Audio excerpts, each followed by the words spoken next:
In conclusion, ladies and gentlemen,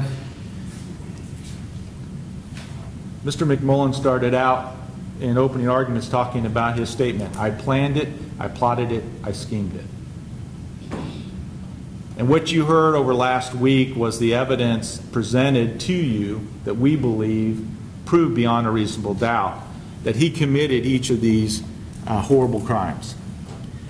That clearly his mission, his goal, was to kill as many people as possible at those two facilities. Unfortunately, for Reed Underwood, William Corcoran, and Terry Lamanno, they felt the wrath of his mission and his plot. They died because of that mission. And based on all the evidence and the instructions that you have provided, we have proven beyond any doubt that the defendant committed capital murder on that count.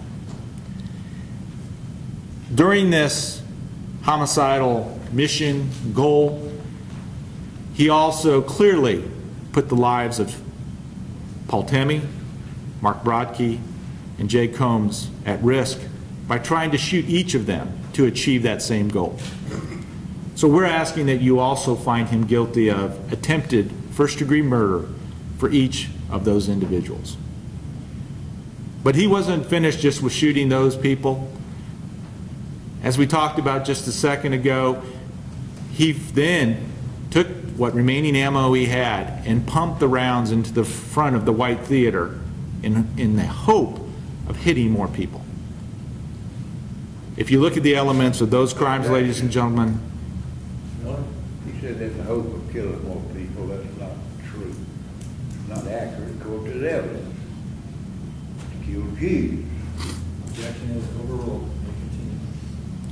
In the hope of killing more people. Clearly, the evidence shows that that intentional act by him, that he committed the crime of shooting into an occupied building.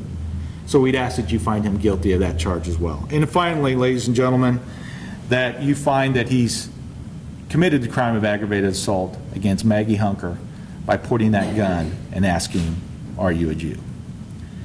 Ladies and gentlemen, we have provided a mountain of evidence to you that the defendant came to the Johnson County, city of Overland Park that day for the intended purpose of killing as many people as possible. Objection. He committed these crimes during the course of that plan and scheme, and that we ask that you find him guilty of each of these charges. Thank you for your time.